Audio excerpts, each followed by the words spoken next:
There are those who charge into the world driven by conviction and towering self-confidence. In my youth, I looked upon these individuals with envy, but I have since grown to realize that this confidence is, in itself, an illusion and an insidious form of self-doubt. It could be said that I was overcautious, that perhaps it was my habitual prudence that helped to feed the breakdown of our brotherhood. In fact, I would discover later that this was absolute truth, but in the moment, in those times, I was blind to the real dynamics at play in our relationships. I thought I understood the world I lived in, but in reality I understood nothing. Tuleeja Cayasar had just begun. Our week-long annual trial had been a source of dread for weeks, and the day was finally here. The anticipation of the pain and struggle of Tuleeja Cayasar kept me in a perpetual state of anxiety. Fear and excitement made sleep impossible, punctuated by bouts of nausea brought on by the mere anticipation of the challenge to come. Despite the misery of recent days, I now sat on a small island of rock surrounded by vast stretches of black water and floating swamp grasses. The sky was cast over with gray clouds that cloaked the once vibrant marsh in dull monochrome. I knelt on a soft bed of moss, gazing into the horizon, dart wings flitting in and out of my vision. I was reaching for my calm, looking for the clarity of mind that would allow me to survive the ordeal ahead. Jin and Chula were close. Though my focus was on the vastness of the marsh, I could sense them next to me, as was always the way with us three. Jin stood facing west, his journal in hand, leafing through the pages as if he were desperately looking for the insight that might allow him to survive the coming challenge. At the edges of my vision paced Chula, a pendulum of nervous energy, the soft click of her dagger sliding in and out of its sheath, a rhythmic companion to her graceful footfalls on the lichen-covered stone. Jidam Da had dropped us here by powerful magics that only he understood. This was the way it was done. Each year was marked by a different starting point, never the same twice. We waited at the origin point, not knowing our surroundings, and then found our way home. It tested our survival skills, ability to navigate, and often our capabilities in combat. The way was always crowded with challenges presented by nature, but as we grew older, the threats became much more deadly.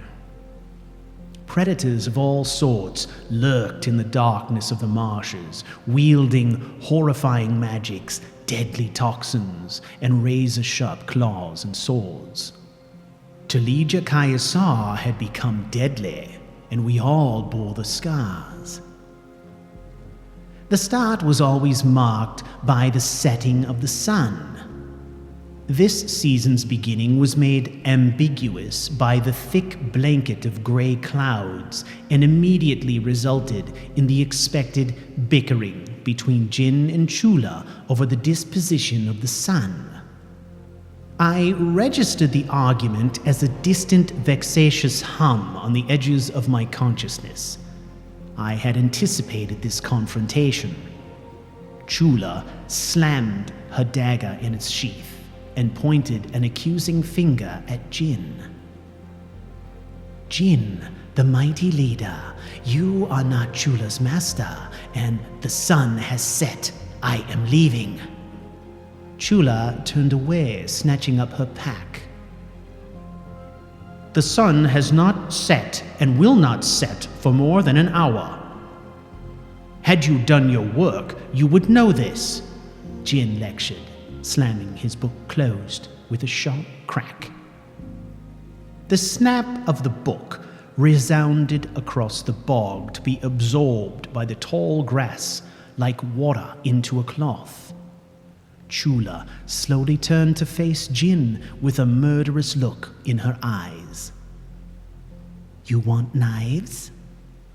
she asked in a flat hiss that caused the spines on the back of my neck to tingle. This was Chula at her worst. "Just go, Chula," I said calmly. "No," Jin retorted. "There is more than an hour until the sun sets. She is cheating." "One more hour is not going to make a difference, Jin," I stated in exasperation. "An hour makes all the difference," Jin replied. I could sense his heightened alarm. "Jin fears losing," Chula said, grinning. "You both know there was never to be a winner in Tuleeja Cayasar. This competition between you is pointless and always has been. Let her go, Jin. It does not matter." I struggled to maintain my calm, keeping my eyes pinned to the horizon. I could feel them both glaring at me. Finally, Chula turned and bounded off the rocks to the south, leaping from one mat of floating grass to another. "Goodbye, egg brothers. I will see you at the finish," she said with undisguised contempt, and vanished into the surrounding green. Frustrated, Jin turned his black mood upon me. "Do you understand what you have done? In allowing her to leave, you have broken the established rules of Tuleeja Cayasar and ceded control of the game to her," he said, raising his voice to a desperate pitch. "This has never been a game, Jin," I said flatly. I was dimly aware of his glare as he slammed the journal into his pack and threw it over his shoulder. "You have made us all cheaters, Okan." He spat his words down upon me as if throwing verbal stones. "Good luck, Jin. I will see you at home," I said, turning to look him in the eye. His frustration was heartbreaking to behold. It was as if I had betrayed him in some deeply personal way. "Go," I said. "Chula will outpace you if you wait much longer." "Damn you, Okan," he said, voice laced with resignation. He looked to the west one last time and threw himself into the swamp, vanishing to the north.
The silence of the bog closed around me like a warm blanket. I was now in my element, alone with my thoughts, surrounded by the natural world and its secrets. On reflection, I'd always craved isolation. Perhaps my neutrality was not neutrality at all, but rather a deeply seated desire for solitude, masked by impartiality. Detachment disguised as probity. I did not see either Jin or Chula for 2 days. I had charted my own course west, reasoning that the prevailing and subtle currents of the marsh would likely draw me to areas of greater geological variance, and that perhaps there I would find land features that would provide some clue as to my general location. The first few days of the trust challenge were always the most critical and the most dangerous.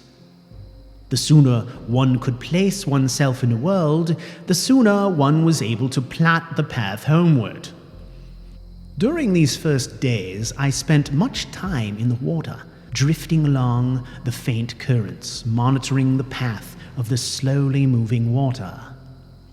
From the surface, it was impossible to discern the water's secrets, but in the darkness below, I could feel the currents drawing me along the path, guiding me onward to the terminus I was seeking.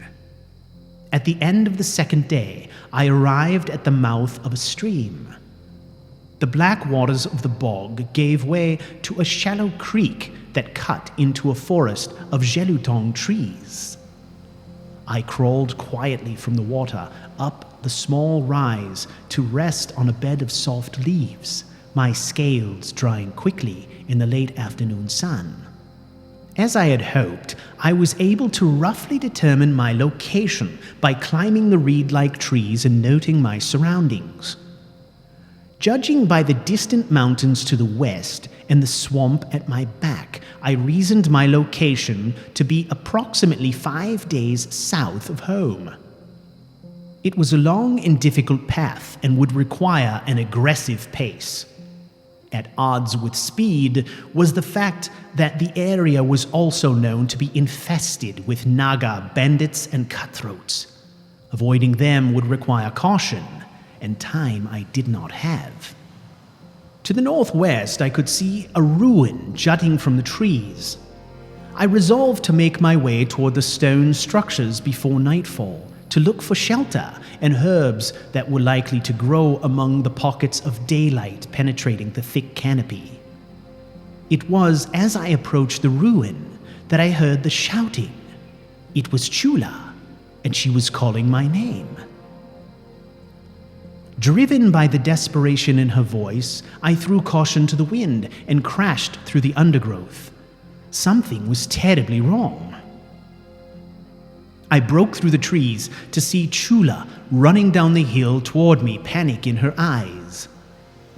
"Jin has fallen, and I cannot reach him," she said, gasping for breath. "Please, O Khan, I need your help." "What happened?" I asked, my heart filled with dread. "He has fallen down an ancient well. I have tried to reach him, but my rope is too short. Maybe if we tied our ropes together, we could pull him out," she stated with determination. Her pack was missing, and I could see that she was covered in mud. She led me up the hill into what must have been a village square at one time. The area was covered in sun-bleached white cobbles, and in the center of a cluster of old structures rose the weathered walls of an ancient well. Resting on the ground, I spotted Chula's pack, and next to it sat Jin's, flung open, with items scattered about. At the far end of the well, I could see rope extending down into the darkness and fastened at the other end to a nearby tree. I leaned over the edge to peer into the darkness. I could not see the bottom, and as I called to Jin, I could hear my voice echo far below. "My rope, it isn't long enough. I tied Jin's to mine, but still could not reach the bottom." Chula said, panic in her eyes. I quickly threw my pack open, drawing out a coil of rope. Pull up the rope, I shouted to Chula, who sprang into action, yanking the lifeline hand over hand to the surface. As she pulled up the rope, I watched her intently. Something was wrong. I had never seen Chula panic, never seen her willing to take direction from anyone but Cheatham Da, and yet here she was, acting as if she didn't know what to do. As the rope emerged from the darkness, I could see a branch tied to the end like a swing. She must have used it to stand or sit on at the bottom of the rope in her previous rescue effort. How long has he been down there? I asked. Chula gazed down the well, seemingly oblivious to my question. Chula! Oh, about an hour, she said, startled by my command. I have been calling to him, but he doesn't answer, and when I reached the bottom of the rope, I was unable to see anything. I couldn't even see the bottom. She turned to me with a pleading look, her eyes wet. I stopped, half-coiled rope in my hands, and locked eyes with her. Chula, what happened? I asked. She averted her eyes, looking down into the pit once again. Chula, look at me, I said, with all the command I could muster. I was fighting hard to keep my own panic at bay. What happened? It was an accident, she burst out, eyes welling with tears. We were arguing. I pushed him and he fell over the wall. I didn't mean to push him in. I'm sorry. We were just arguing. I could see the anguish in her eyes. Finally, it had come to this.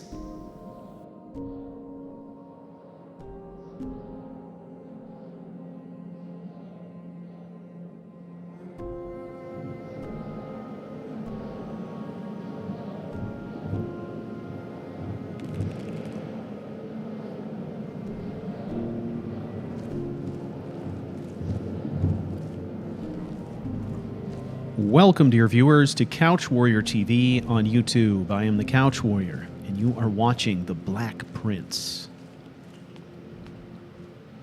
All right. Let's get about our business. We are very close. We now know where the doorway to Shorestone will bring us. But where we are headed, of course, is Riften.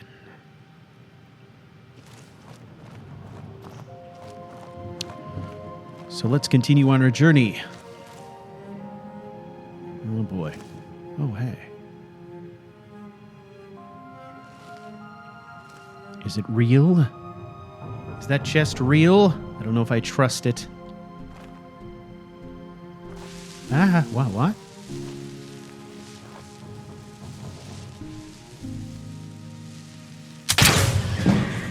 Mara demon. Whoa. Yeah. That's weird.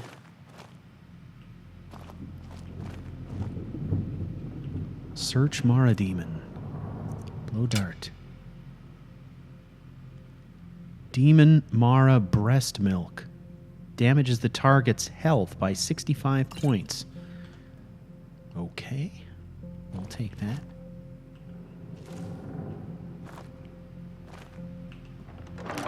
Wasn't the chest at all. Oh, another nice toxin. Damages the target's stamina by 75 points. Drains the target's health 1 point per second for 28 seconds. All right, we're accumulating some good stuff here.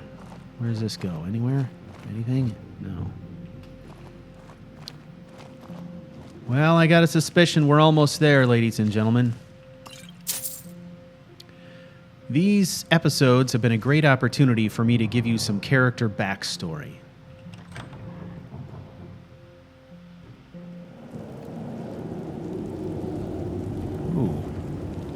Shell bugs? I sincerely hope that you've been enjoying it as much as I've been enjoying putting it together. The challenge was figuring out how to give you some backstory on this character, how to do that without it feeling like exposition, making it feel like it fits into the story without having to do elaborate flashback scenes and crazy things like that. So I decided to just kind of stick with some narrative, do the best writing that I could, and try to produce it in a way that was entertaining and kind of fold it in to the story. You may or may not have noticed that Hello. Another one of those guys. I'm not going to take it this time. I've been trying to fold it into the story in places where I feel like there are things going on in the setting or the environment that would be jogging his memory. All right. We're going to have to blow this door. So we're going to put down some oil, then we're going to ignite it.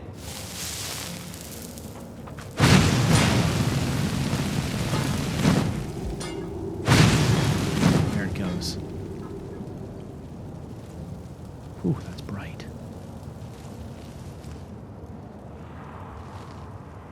Whoa. Is it a troll?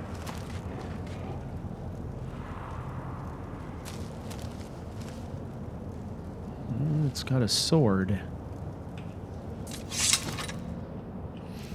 All right, let's see if we're still poisoned up here.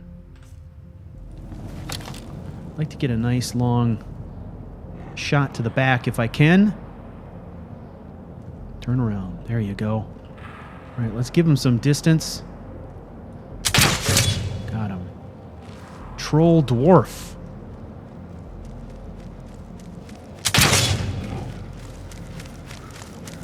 Up. I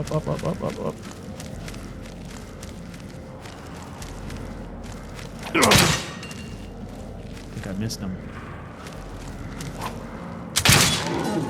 There you go, friend. I think he's resisting my poisons, however, which is not great. Smaller version of a troll, but he seems to have poison resistance. So let's change it up. We're running out of darts as it is. So I'm not going to bother poisoning the dagger if they're poison resistant, but I'm going to try to use a combination of oil and flames and the dagger and some sneak attacks. Maybe we can make something happen with that combo, eh? That'd be nice. This guy. Okay, let's do another thing as well. Let's take a look. You'll notice when I went up a level, I took the tripwire option. Let's go ahead and hotkey that. So I am going to put the tripwire now on 5. Okay.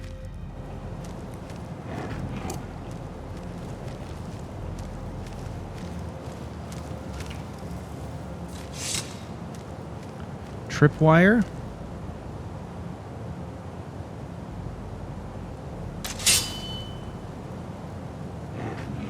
Here he comes.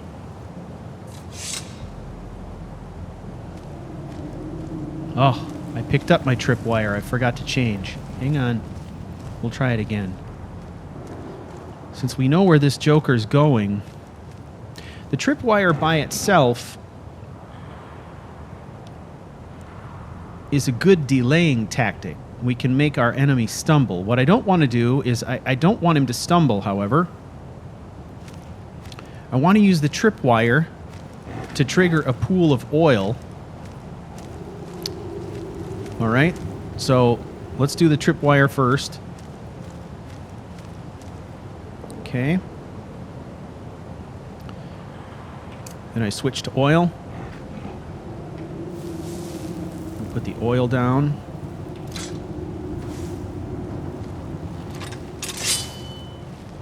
See if this works. I only got 20 seconds on that oil. It did. Hey, that's neat.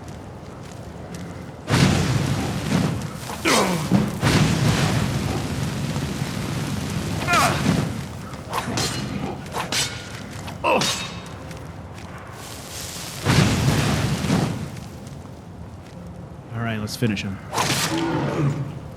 Whew, not super efficient. Not by any stretch.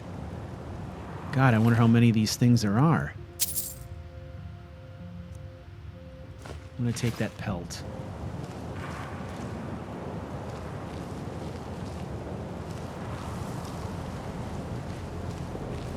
Oh, crap.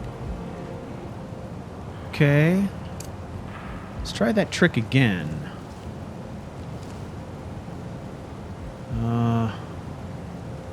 Oh, I totally don't trust that chest at all. All right, let's take a look at the crossbow for a second. Let's use a nice... Here's a really toxic poison. If that's a nasty chest, I can't afford to take any chances. I gotta dose it. I might have to take a few licks. Dosed. Did I hit it? What?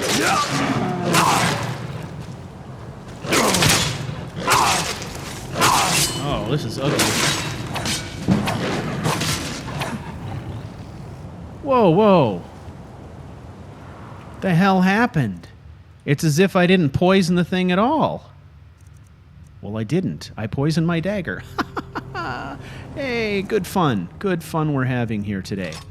Let me try that again. We'll put some curare on that in case I need to come back to it. I poisoned my dagger. However, I guess that worked out all right, because I had to revert to my dagger anyway. What does he got on him? Ooh. There's some good loot there. All right. We're going to be in a bad way here. Let's go ahead and heal up a little bit. I'm just going to use potions for this. We're going to take a couple of licks to the stamina for having done that. But we can't afford to be down health, so... I hope you all are doing well. It's good to be back with you here. Wow, some good items here. Hope you're enjoying the story. I'm really enjoying putting this one together. I'm really liking this character a lot, although I'm really anticipating some fun. We've got a lot of character growth yet to be had. And I am surely looking forward to that. Okay. Man, there's another one down in there, and I'm just wondering how I can set myself up for success here. Okay, he's going to take the path of least resistance, right? So let's put a tripwire here. If by some miracle I have the presence of mind to not only avoid my own trap, but to put down some oil, that's great.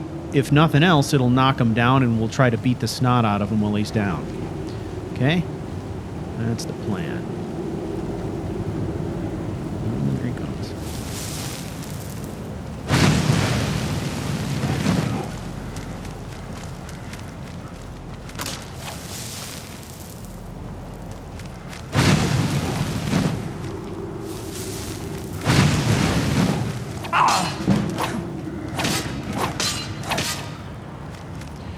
Okay, he doesn't...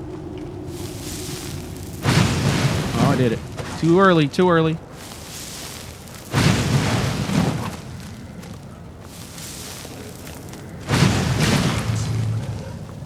All right. Okan is not the sort of guy who you want to just be taking lots of heavy shots here. Okay, now I'm encumbered. Let's do ourselves a favor here. I'm going to get down onto this landing, and let's go ahead and see if we can disenchant some of these items that we picked up. Okay? That would be ideal. We actually picked up quite a few magic items here recently. So let's see if we can lighten our load, gain some enchanting levels at the same time.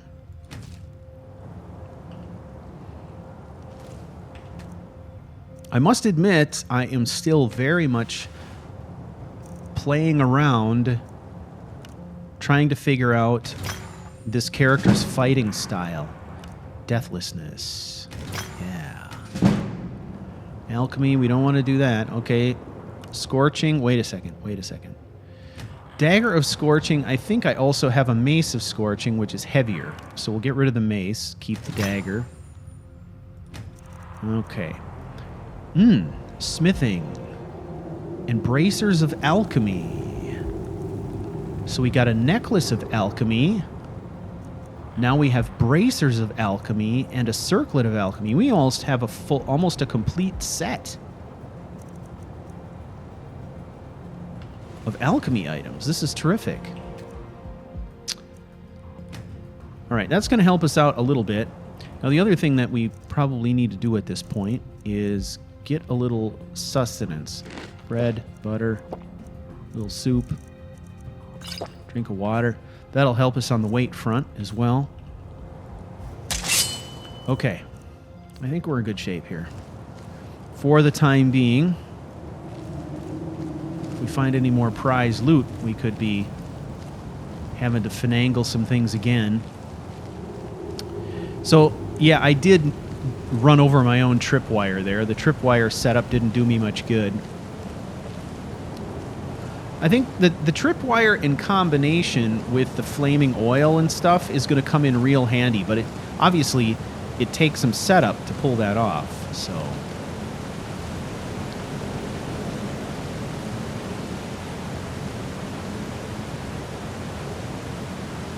See, now these shell bugs are kind of making me nervous because I run into them and they block me, which I don't really care for.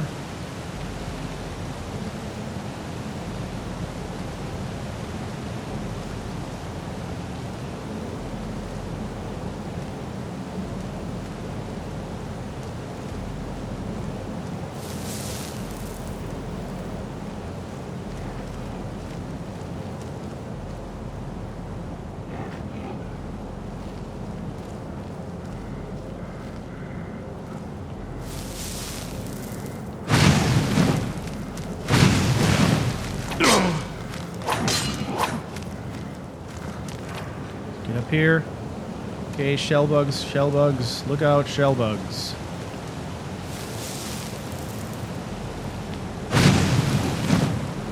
Well, they're kind of stopping him too, I guess, in a way.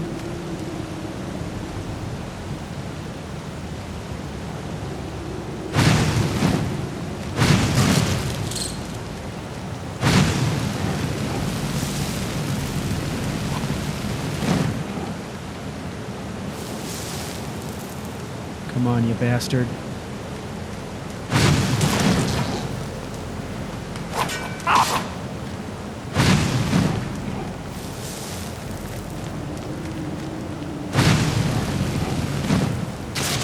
Gotcha. Oh, man. This is not great. However, I got a system I think that's working here in light of the fact that they have so much poison resistance. I'm making it work. Okay, let's check these shell bugs. I think they give up some loot. They do.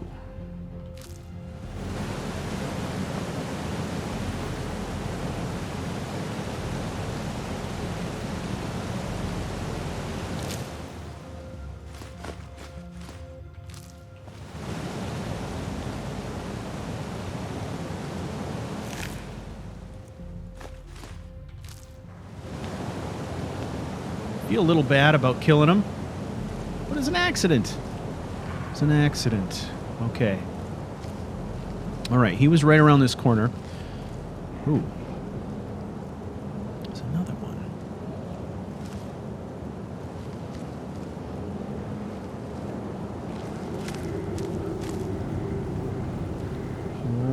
Hold on. Turn around. Turn around. Now, I think this would be a really great combination using a weakness to fire spell or poison on the dagger in combination with the spell. That'd be pretty cool. But these guys are resistant, so...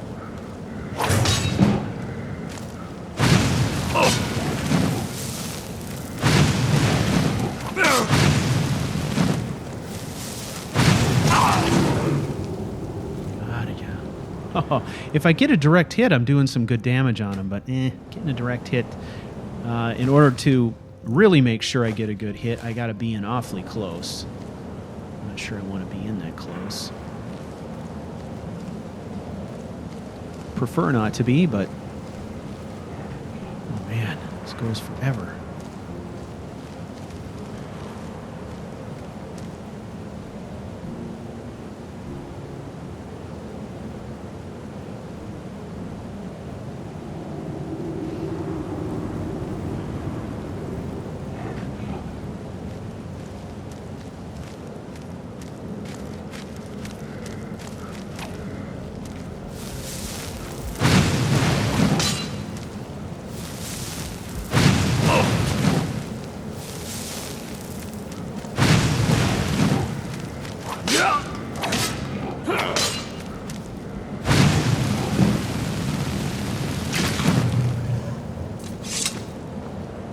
Whoa.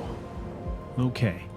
Works out pretty good, actually. You know, it's not like I have a ton of magicka. So it's definitely enhances the damage, lets me get more out of the spell, I guess. So we'll add this one to the arsenal of tactics I like.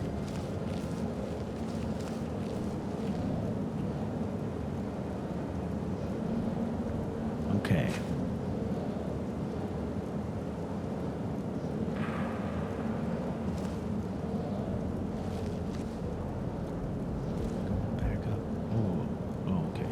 Shell bug. Whoosh. Okay, now he is susceptible to poison. This is going to be Curari. Let's go ahead and play it safe with this guy, shall we?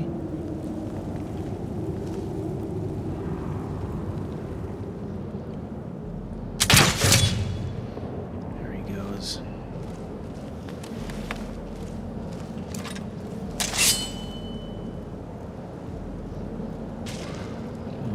All clear.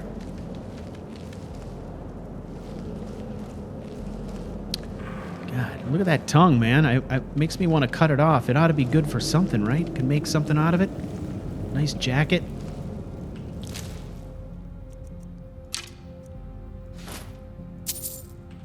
Hey, check out my mimic chest tongue jacket. Hey, check it out. Genuine mimic tongue hide. Yeah, mimic chest tongue jacket. Ooh, I shall take it. I shall take that book.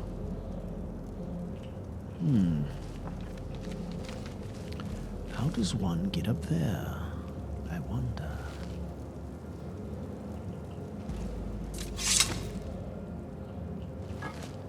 Indeed.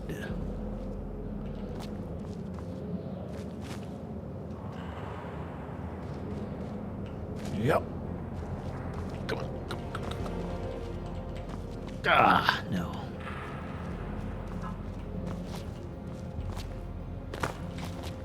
Oh, not that way either. All right, we bypassed that. Keep going. Okay, I am going to poison the dagger. Let's use some of our heavy-duty homemade poison.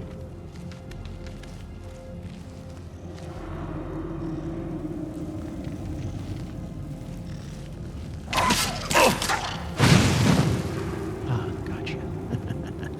Yes. Yes, indeed.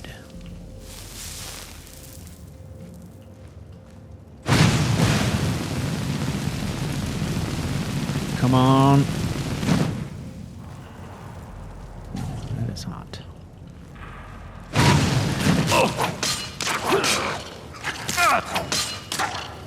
Get things. Pile of rats.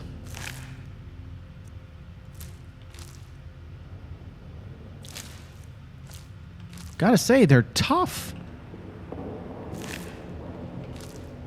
They don't go down easy, that's for sure.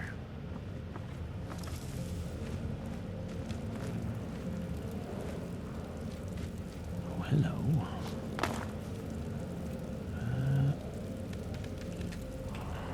Aha. Ooh. Demon card. Very good. Ah. Hello.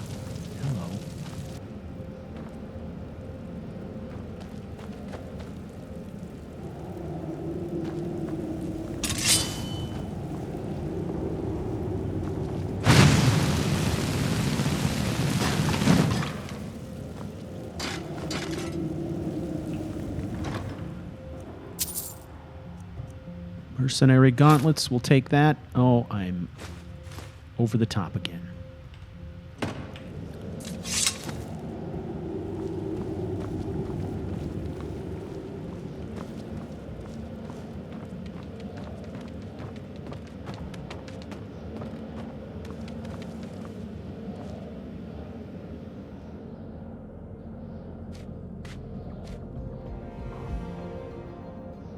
I quickly snatched the rope from her hands and tied my length to its end.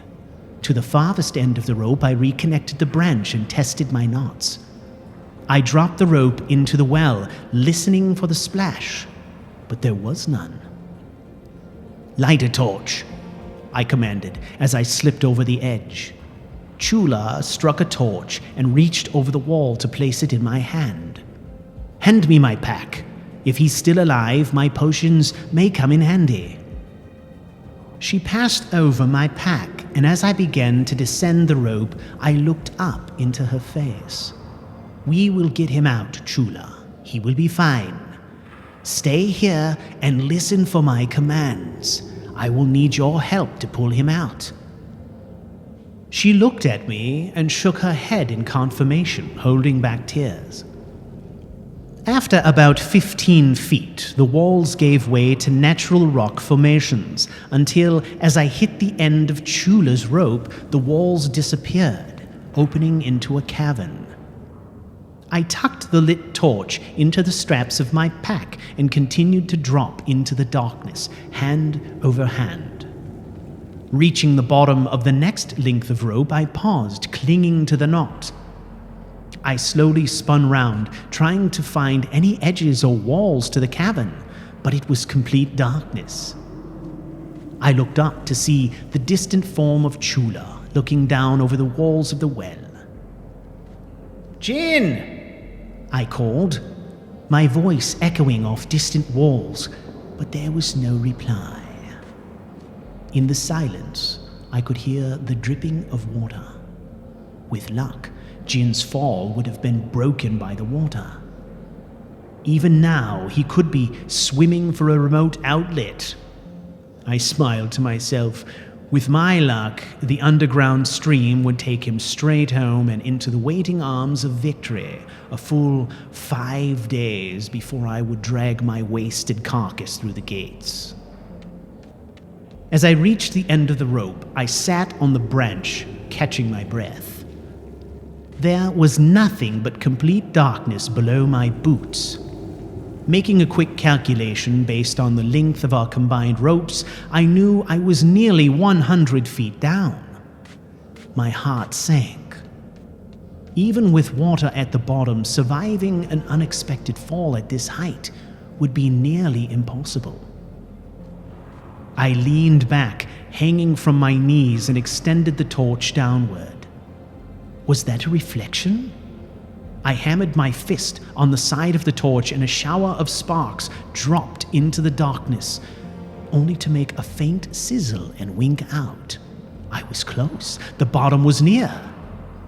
Tucking the torch into my pack, I grabbed the branch with my hands and uncoiled my legs, extending them straight down to discover them immersed in water to my ankles.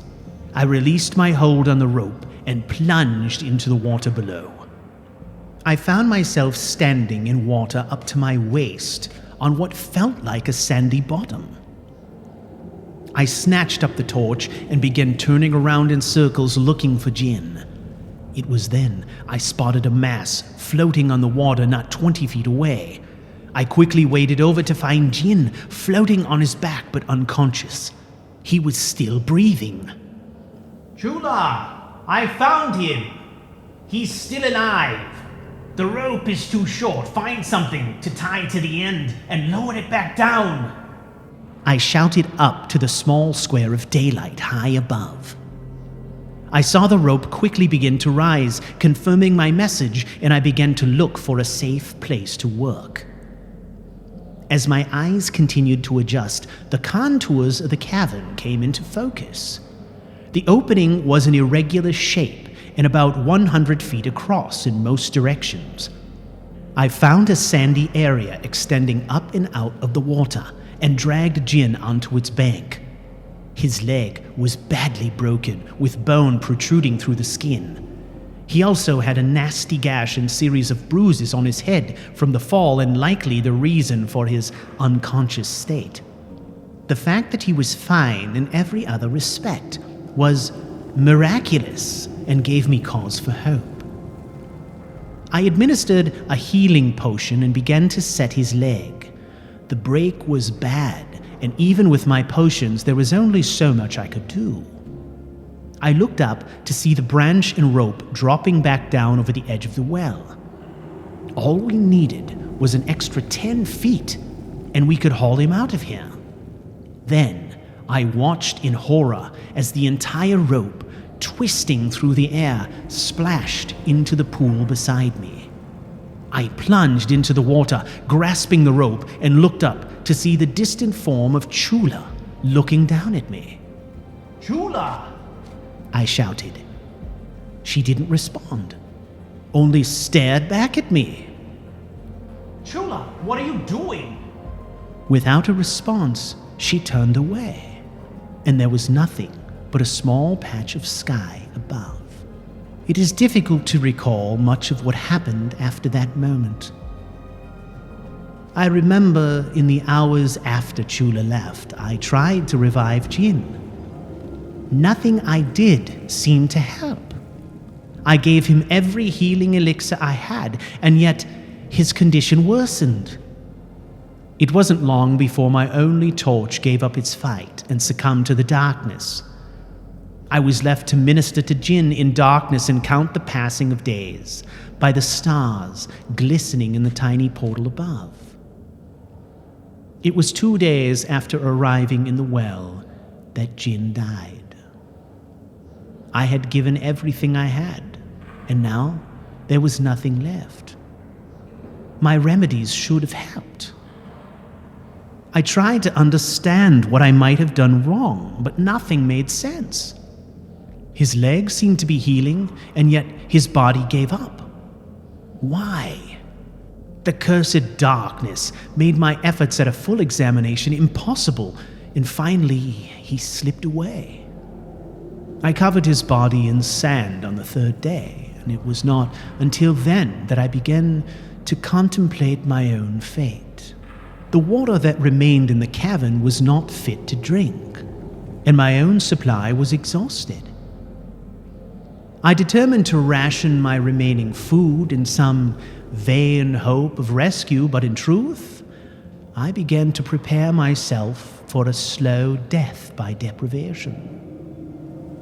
Hour after hour, day after day, I lay in the sand, staring up at the gleaming aperture high above, and contemplated all that I had failed to do. I had not truly lived. I'd not stood for anything. I'd simply been content to let others lead. I was a rudderless child with no convictions, no dreams, and completely devoid of heart. I had wasted my youth on nothing but selfish pursuits, helping no one and standing for nothing. I cannot say how long I was in that dark place. I believe I lost count at 7 days, until something touched my mind. The hist.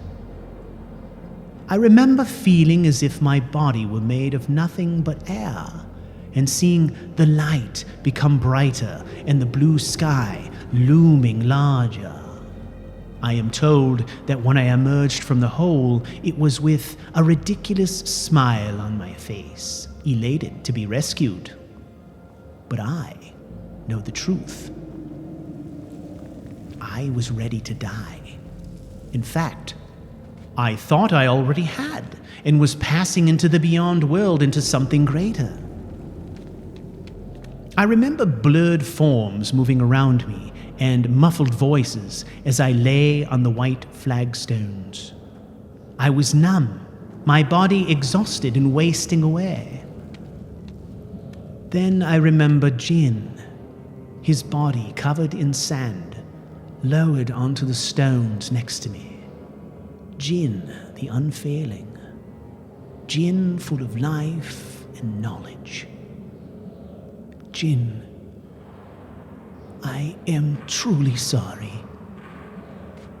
I could not save you, but I tried. I whispered to no one. It was then, as his lifeless body slumped to the ground, he rolled on his side, and my watering eyes beheld the dagger wound in his back, and all went black.